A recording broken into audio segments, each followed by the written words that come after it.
Let us open our Bible on Psalms 57, verse 1. Praise the Lord.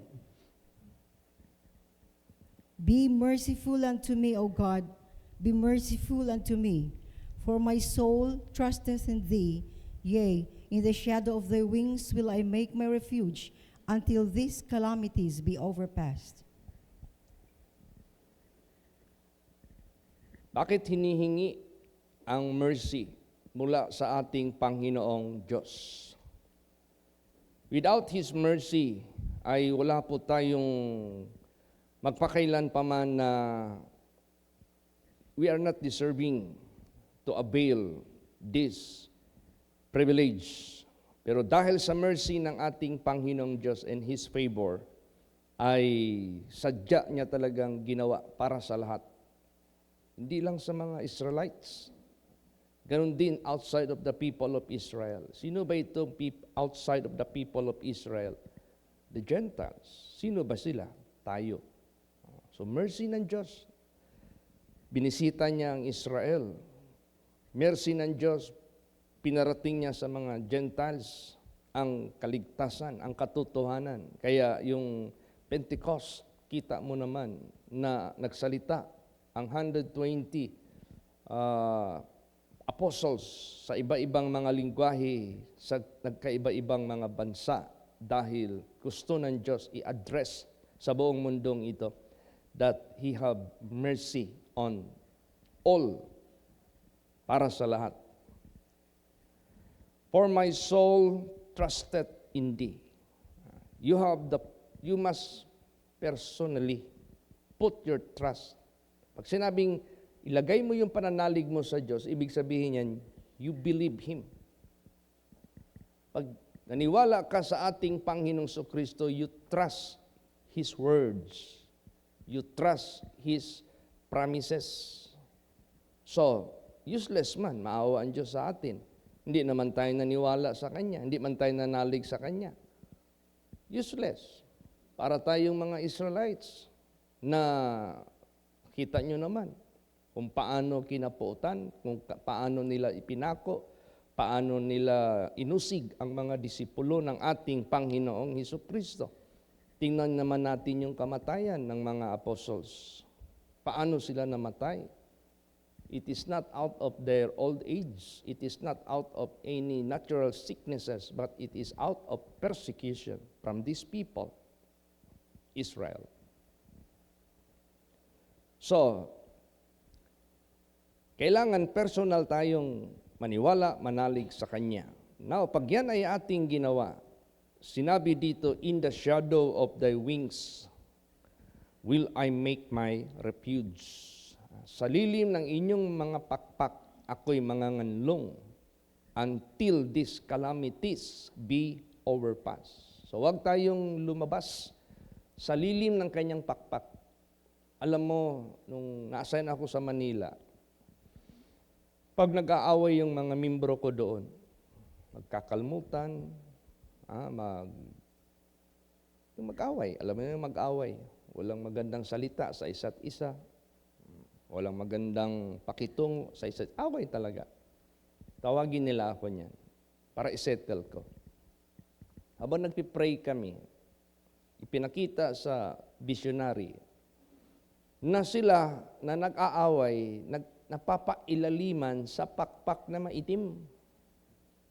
So, ibig sabihin yan, ang sino mang tao na makasalanan at gumagawa ng kasalanan o kalikuan o kasamaan sa kanyang kapwa at sa harapan ng Diyos, napapailaliman ka sa pakpak ng dyablo, ng masamang espiritu.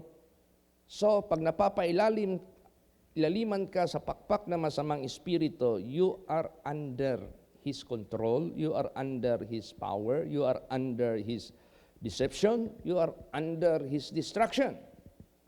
So pag nabigyan ko na sila ng advices at napalumo ko na yung puso nila na magsisi ang bawat isa at magpatawaran at magyakapan, after that, mag-prayer na naman kami for closing prayer. Pasalamat sa Diyos na nasettle ang problema. Nawala na yung pakpak na maitim pakpak na maputi. Pakpak yun ng Diyos. Ibig sabihin yan, ang taong nagsisi, tumalikod sa kasamaan, huminto na, at gusto nang sumunod sa katuwiran ng Diyos, kabanalan ng Diyos. Ang sitwasyon mo, you are under the care of God, you are under His wings, you are under His control. Yan ang gusto ng Diyos gawin sa lahat ng tao sa mundong ito. Inuna niya lang ang Israel, pagkatapos ang mga Gentiles. Yan ang talagang gusto niya, para protected ka mula sa masamang espiritu. Basahin natin ang Psalms 36 verse 7. Anong meron dyan? Sige. Praise the Lord. How excellent is thy loving kindness, O God.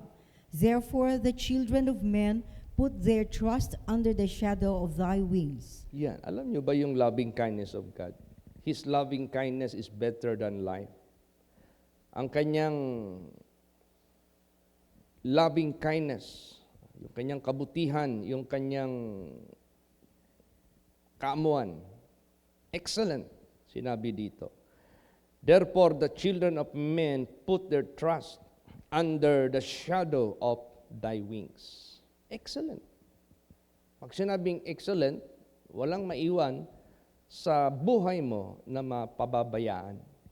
Temporarily and eternally, permanently, physically and spiritually. Lahat yan, God will take care of it. God will protect it. God will preserve it for His glory and for His honor. Kaya perfect. Kaya masarap magpailalim sa pakpak ng ating Panginoong Diyos. You are under His perfect care, complete care, excellent care. So saan natin yan, paano natin ma-apply yan sa aktual natin na pamumuhay? Paano natin yan ma-avail? O basahin natin. Psalm 61 verse 4. Praise the Lord. I will abide in thy tabernacle forever. I will trust in the covert of thy wings. Yes. Manatili ako sa iyong tabernakulo forever. I will trust in the covert of thy wings. So, ibig sabihin yan, itong tabernacle or house of God or sanctuary, dito tayo manatili kasi nandito yung presence of God. Nandito yung Word of God, nandito yung guidance ng Diyos para mag-remind sa atin, dito tayo pinapakain ng ating Panginoong Diyos. Dahil sa mga natutunan natin na kanyang mga instruction sa ating buhay, takot na tayong lumabas sa lilim ng kanyang mga pakpak. Bakit? Alam natin wala tayong protection paglalabas tayo. Alam natin na mapapahamak tayo paglalabas tayo. Kaya, I will trust in the covert of thy wings.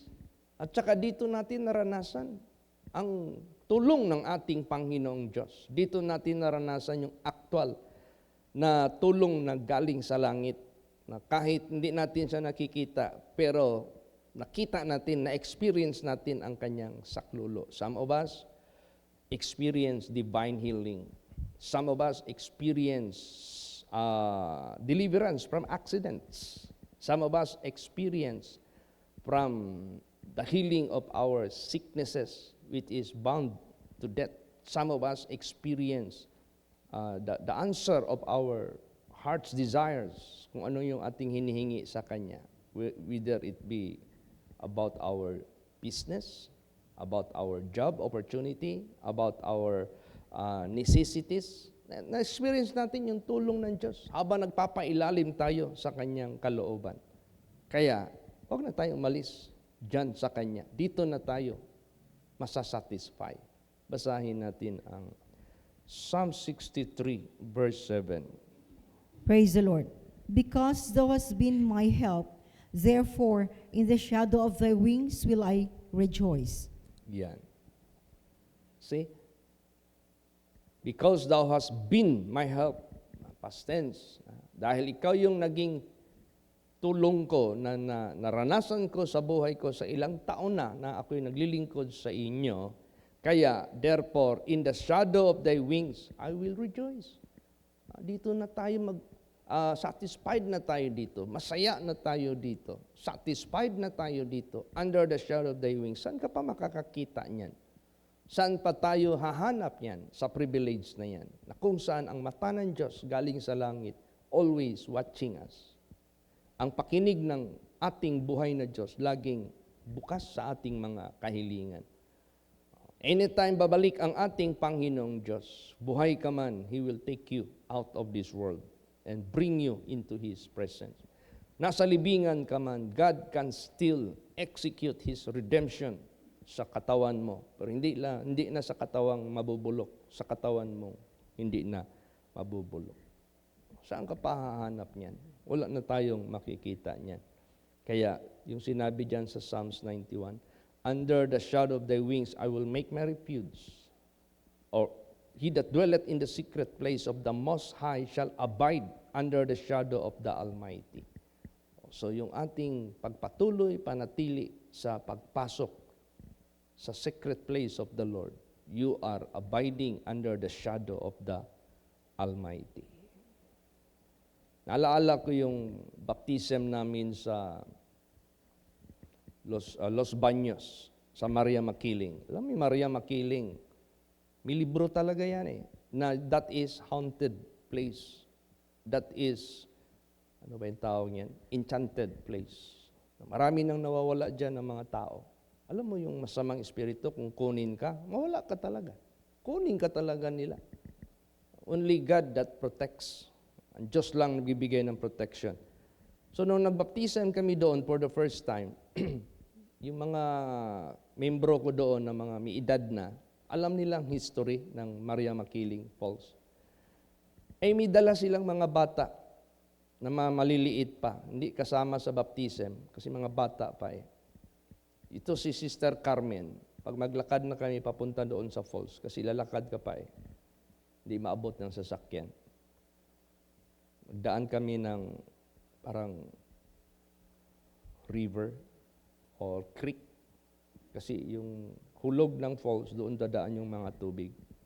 So, daan ka doon hanggang makarating ka doon sa dulo. Taka ako, laging tinatawag niya yung pangalan ng kanyang anak na hinahawakan naman niya. Annabel! Annabel! Annabel! Yung pala, belief nila yon na pangsumpa daw yon para hindi mawala yung anak mo. Kulang pa sa panampalataya Hindi niya alam, pag ang Diyos mag-take care sa iyo, walang makahawak, walang makakuha sa iyo na masamang espiritu. Kaya, nung nagbaptism kami, ilan yung nabautismoan ko doon? 14 souls. Mga baguhan, yan sina Bobby Balon, sila yan, Brother Nante, mga membro ko dati doon, na mga pastors na ngayon.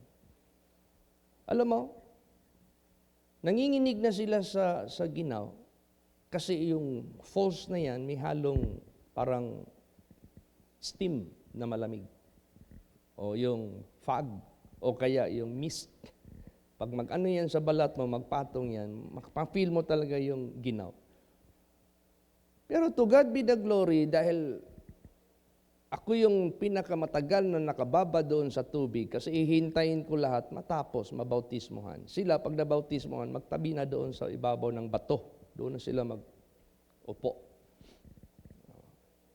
Praise the Lord. Kaya pala, hindi ako naka-feel ng lamig. Nakita sa pangitain, merong shield galing sa langit. Pero yung shield na yon, angels. Gumaganon yung angels ng pakpak nila.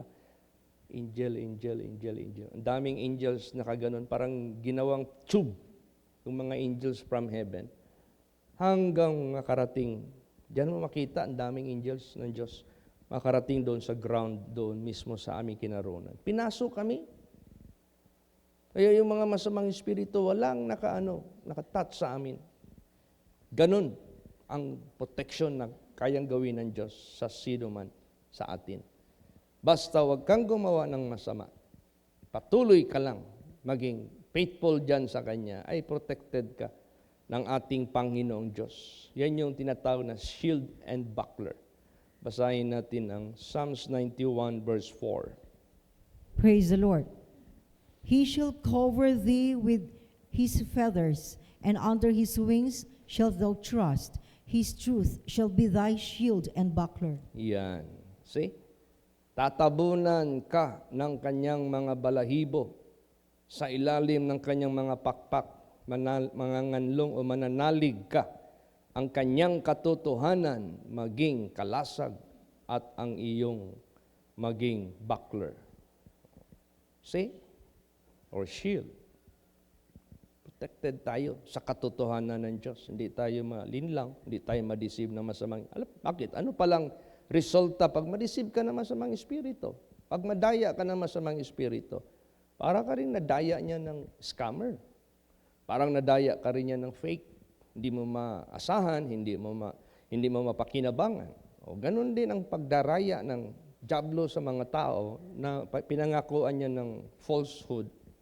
Mapalaw ba? Maging failure ang kanilang expectation. Alam nyo ba, mapalad tayo ng mga hindi Israelites. Mas naniniwala pagod tayo kay Jesus kaysa kanila. Nandyan yan eh. Yung service natin kagabi, di ba? Nung ginamit si Peter, nag-preach doon sa temple, sa loob. Nag-testimony siya doon about resurrection of our Lord Jesus Christ. Witness siya. Di ba? Pinamuka ni Peter doon sa mga chief priest doon. Kay Caiaphas, Anna, sino pa yung mga malalaki, captain of the temple. Di ba? Sabi niya, yung inyong pinako sa cross na si Jesus Christ na buhay muli. Tapos may miracle na naman nangyari, yung lumpo na pinalakad ng ating Panginoong Kristo. Sabi niya, huwag kayong mag-isip na itong miracle na ito nangyari sa aming sariling kakayahan. Sa pangalan ni Jesus na inyong pinako sa cross, kaya ito gumaling. Ay, lalong nagalit sila. Kaya mas mapalad tayo mga hintil. Mas naniwala tayo sa gospel of the Lord Jesus Christ kaysa kanila. Yan man yung iniyakan ni Jesus sa Jerusalem. Basahin natin. Luke 13:34. Praise the Lord. O Jerusalem, Jerusalem, which killest the prophets and stonest them that are sent unto thee, how often would I have gathered thy children together, as a hen doth gather her brood under her wings, and ye would not. Yan ang kaibahan. Ang Jerusalem na pumapatay ng mga propeta at binabato yung mga pinapadala sa kanila. Sino yung mga pinapadala sa kanila? Si Stephen, binato nila. Ang mga apostles, pinatay nila with all the so-called matawag nating matinding pagpatay, papako sa cross, pugutan ng leeg, ano pa, hilahin yung katawan para mahati. Ay, grabe, hindi basta-basta ang kanilang ginawa. Pinapatay talaga nila. Tapos sabi dito, how often would I have gathered thy children together as a hen doth gather her brood under her wings, and you would not. Gaano ko kayo kadalas tinatawag na ipunin para pailaliman ko kayo ng aking pakpak? Dahil hindi sila naniwala eh. How can you be under the wings of God if you do not believe Him, our Lord Jesus Christ, na nagbisita na sa kanila? Alam nyo ano ang resulta? Hindi ba yan maganda? Kawawa. Basahin natin. Luke 13:35. Praise the Lord. Behold, your house is left unto you desolate, and verily I say unto you, ye shall not see me until the time come when ye shall say, Blessed is he that cometh in the name of the Lord. Yan. Tingnan nyo ang inyong bahay maiwanan na sira. Sasabihin ko sa inyo, hindi nyo na ako makita hanggang sa panahon na kayo'y magsasabi, Blessed is he that cometh in the name of the Lord. Kailan yun? Pag napalibutan na sila ng mga kaaway, wala na sila. Tingnan mo yung Israel, napalibutan ng kaaway yan. Palibutan yan. Puro kaaway nila yung mga neighborings nila dyan.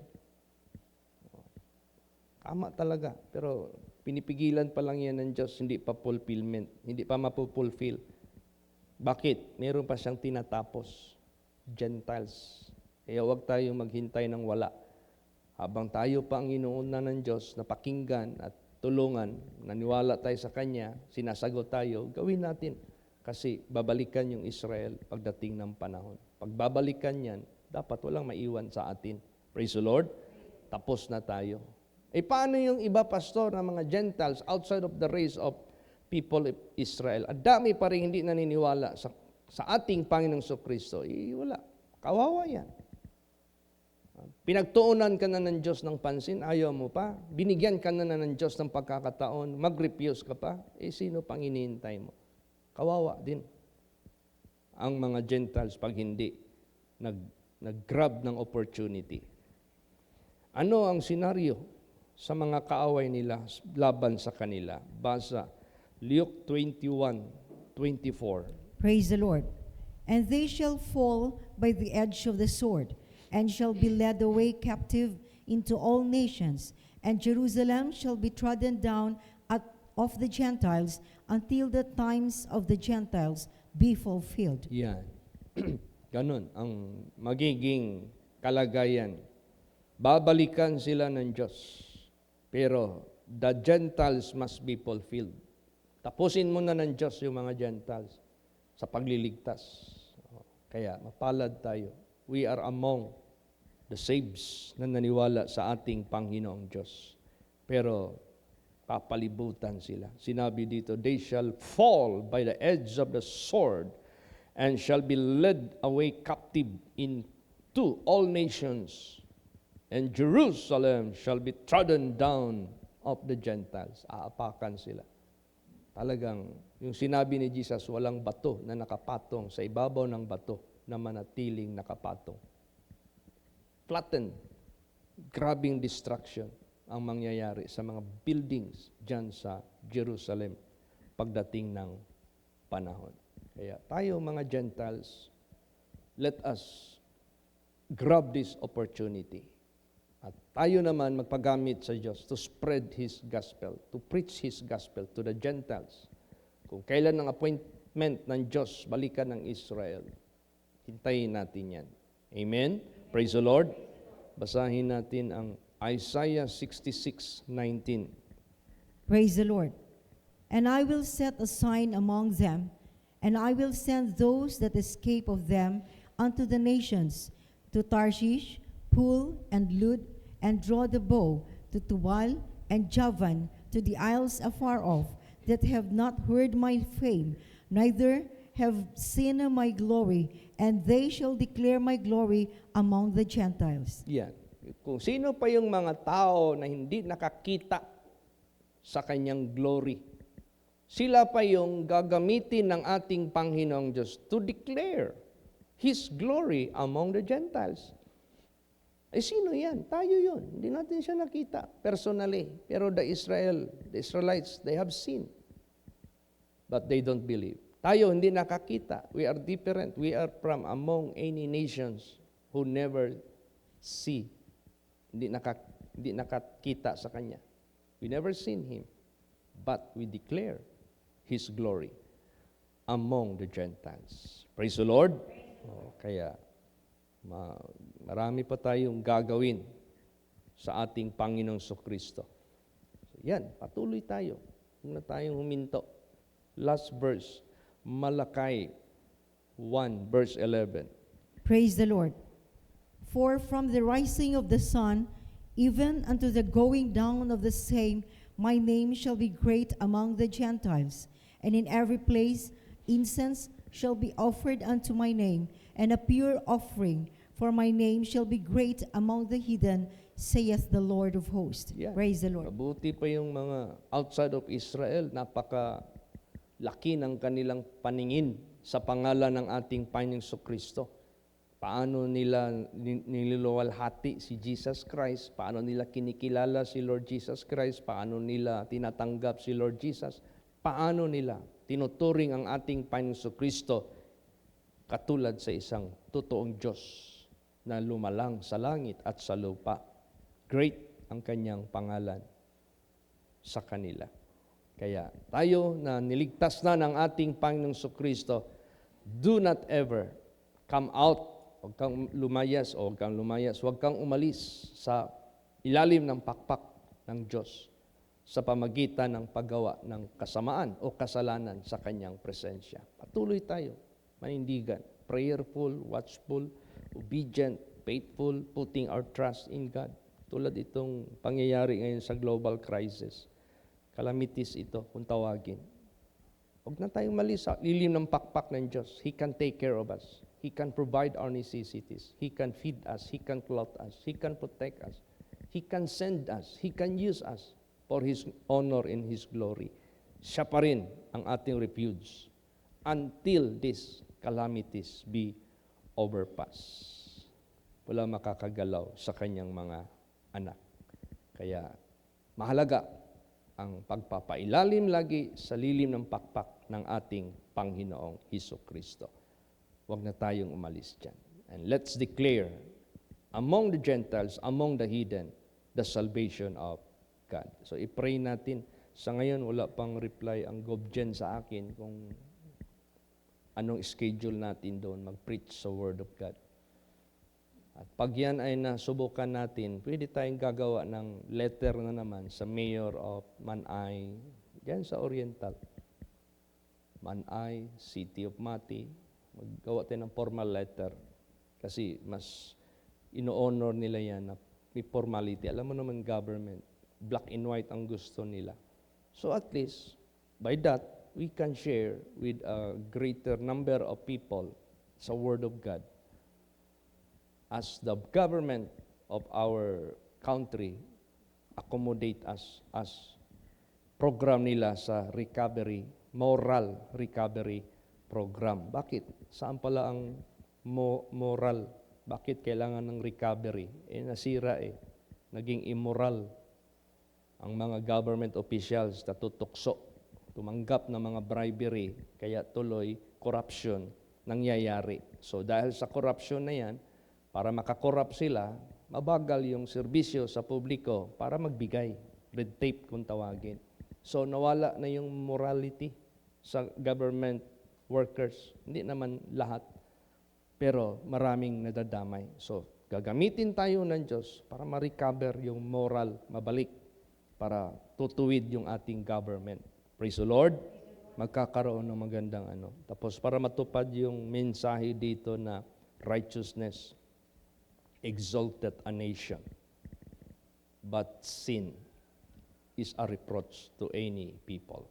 Kaya tayong lahat, tuloy tayo under the shadow of the wings of God and declare His glory. Praise the Lord. Magsitayo po ang lahat.